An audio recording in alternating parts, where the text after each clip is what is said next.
Hello दोस्तों, कैसे हैं आप सब। आशा करती हूँ सब अच्छे होंगे। आज की कहानी है खलनायक।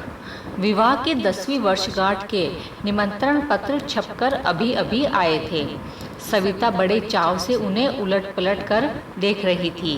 साथ ही सोच रही थी कि जल्दी से एक सूची तैयार कर ले और नाम पते लिखकर इन्हें डाक में भेज दे। ज़्यादा दिन तो बचे नहीं थे। कुछ निमंत्रण पत्र स्वयं बांटने जाना होगा, कुछ गौरांग अकेले ही देने जाएंगे। हाँ, कुछ कार्ड ऐसे भी होंगे जिन्हें लेकर वह अकेली जाएगी। सोचते सोचते सविता को उन पंडित जी की याद आई जिन्होंने उसके विवाह के समय उसके मांगलिक होने के कारण इस विवाह के असफल होने की आशंका प्रकट की थी। पंडित जी के संदेह के कारण दोनों परिवारों में उलझनें पैदा हो गई थी। ताई जी ने तो अपने पंडित जी की बातों से प्रभावित होकर कई पूजा पाठ करवा डाले थे।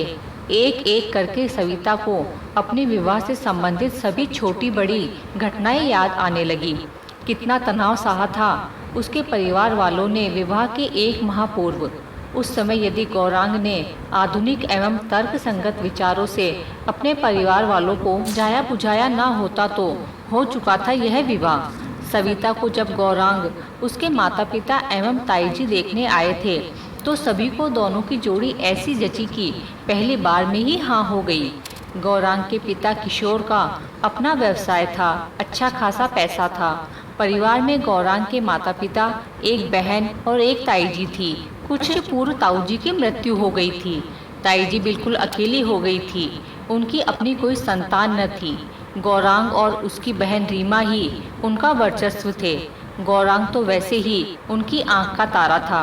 बच्चे ताई जी को बड़ी माँ कहकर पुकारते और उन्हें सचमुच में ही अपनी बड़ी माँ का सम्मान भी देते। गौरांग का पिता भी ताई जी को ही घर का मुखिया मानते थे। घर में छोटे बड़े सभी निर्णय उनकी सम्मति से ही लिए जाते थे। जैसा कि प्राय होता है, लड़की पसंद आने के कुछ दिन पश्चात छोटी मोटी रस्म करके रिश्ता पक्का कर दिया गया। इस बीच गौरांग और सविता कभी कभार एक दूसरे से मिलने लगे।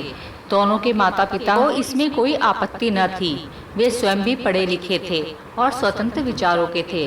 बच्चों को ऊंची शिक्षा देने के साथ साथ अपना पूर्ण विश्वास भी उन्होंने बच्चों को दिया था। अतः गौरांग का आना जाना बड़े सहज रूप में स्वीकार कर लिया गया था। पंडित जी से शगुन और विवाह का मुहूर्त निकलवाने ताई जी ही गई थी। पंडित जी ने कन्या और वर दोनों की जन्मपत्री की मांग की थी। दूसरे दिन सविता के घर यह संदेशा भिजवाया गया कि कन्या की जन्मपत्री भिजवाई जाए ताकि वर की जन्मपत्री से मिलाकर उसके अनुसार ही विवाह का मुहूर्त निकाला जाए। सविता के माता पिता को भला इसमें क्या आपत्ति हो सकती थी। उन्होंने वैसा ही किया। 3 दिन पश्चात ताई जी स्वयं सविता के घर आई। अपने भावी समधी से वे अनुरोध भरे स्वर में बोली, सविता के पक्ष में मंगल ग्रह भारी है। इसके लिए हमारे पंडित जी का कहना है कि आप घर में सविता द्वारा 3 दिन पूजा करवा ली जाए तो इस ग्रह का प्रकोप कम हो सकता है। आपको कष्ट तो होगा, लेकिन मैं समझती हूँ कि हमें यह करवा ही लेना चाहिए। सविता के माता पिता ने इस बात को अधिक तूल न देते हुए अपनी सहमति दे दी और 3 दिन के अनुष्ठान की सारी जिम्मेदारी सहर्ष स्वीकार कर ली। 2 दिन आराम से गुजर गए और सविता ने भी पूरी निष्ठा से इस अनुष्ठान में भाग लिया। तीसरे दिन प्राय ही फोन की घंटी बजी और लगा कि सविता के पिता फोन पर बातें करते करते थोड़े झुंझला से रहे थे। फोन रखकर उन्होंने बताया, ताई जी के कोई स्वामी जी पधारे हैं। ताई जी ने उनको सविता और गौरांग की जन्म कुंडली आदि दिखाकर उनकी राय पूछी थी। स्वामी जी ने कहा कि इस ग्रह को शांत करने के लिए 3 दिन नहीं, पूरे 1 सप्ताह तक पूजा करनी चाहिए और उसके उपरांत कन्या के हाथ से बड़ी मात्रा में 7 प्रकार के अन्न, अन्य वस्तुएं एवं नगद राशि का दान करवाना चाहिए। ताई जी ने हमें ऐसा ही करने का आदेश दिया है। यह सब सुनकर सविता को अच्छा नहीं लगा।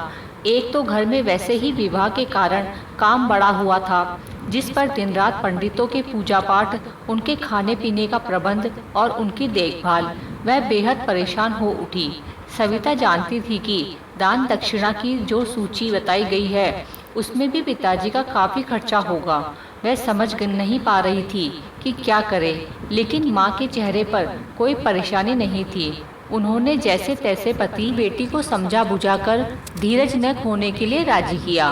उनकी व्यवहारिक बुद्धि यही कहती थी कि लड़की वालों को थोड़ा बहुत झुकना ही पड़ता है। इस बीच गौरांग भी अपनी और अपने माता पिता की ओर से सविता के घर वालों से उन्हें परेशान करने के लिए क्षमा मांगने आया। वह जानता था कि यह सब ढकोसला है, लेकिन ताईजी की भावनाओं और उनकी ममता की कद्र करते हुए वह उन्हें दुखी नहीं करना चाहता था। इसलिए वह भी इसमें सहयोग देने के लिए राजी हो गया था, वरना वह और उसके माता पिता किसी भी कारण से सविता के परिवार वालों को अनुचित कष्ट नहीं देना चाहते थे। लेकिन अभी एक और प्रहार बाकी था। किसी ने यह भी बता दिया था कि इस अनुष्ठान के पश्चात कन्या का एक झूठ मूठ का विवाह बकरे या भेड़ से करवाना जरूरी है, क्योंकि मंगल की जो कुदृष्टि पूजा के बाद भी बच जाएगी वह उसी पर पड़ेगी। उसके पश्चात सविता और गौरांग का विवाह बड़ी धूमधाम से होगा और उनका वैवाहिक जीवन संपूर्ण रूप से निष्कंटक हो जाएगा। ताईजी यह संदेश लेकर स्वयं आई थी। उस समय सविता घर पर नहीं थी। जब वह आई और उसने यह बेहुदा प्रस्ताव सुना तो बौखला उठी। उसे समझ नहीं आया कि वह क्या करे। पहली बार उसने गौरांग को अपनी ओर से इसमें सम्मिलित करने का सोचा। उसने गौरांग से मिलकर उसे सारी बात बताई। गौरांग की भी वही प्रतिक्रिया हुई जिसकी सविता को आशा थी। वह सीधा घर गया और अपने परिवार वालों को अपना निर्णय सुना डाला।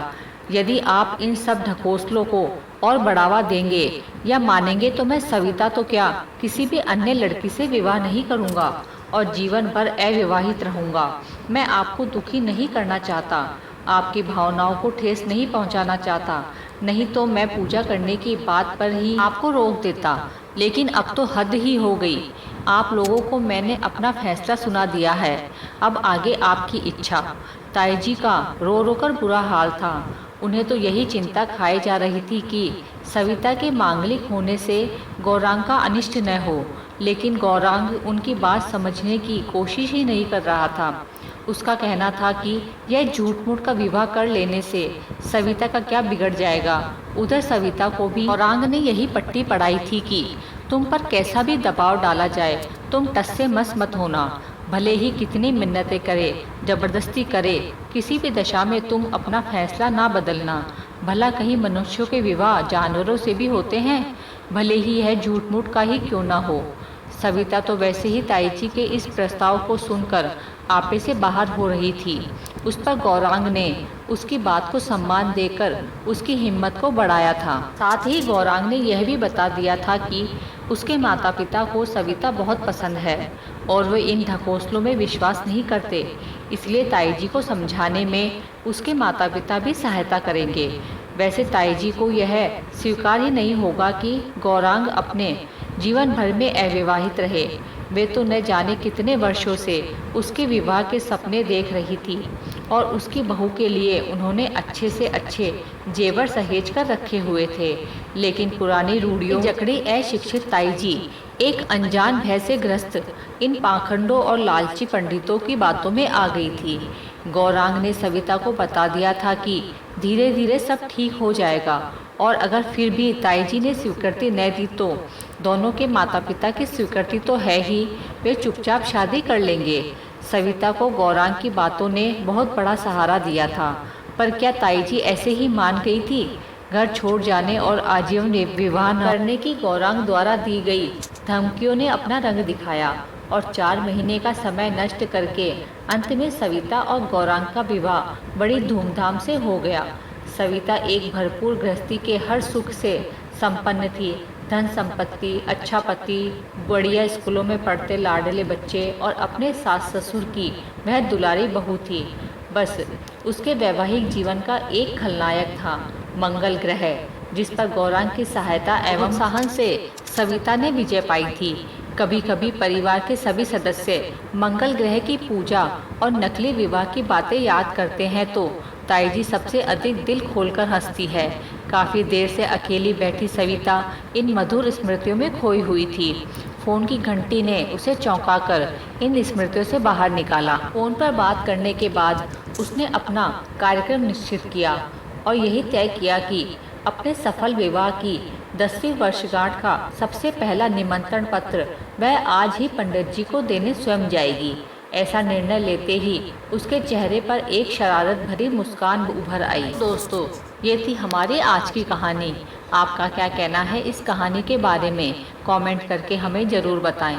वीडियो को लाइक कर दीजिए और इसी तरह की कहानियाँ लगातार देखने के लिए चैनल को सब्सक्राइब करके घंटी को दबाकर ऑल पर सेट कर लीजिए, ताकि आने वाली वीडियो का नोटिफिकेशन आपके पास तुरंत पहुँचे।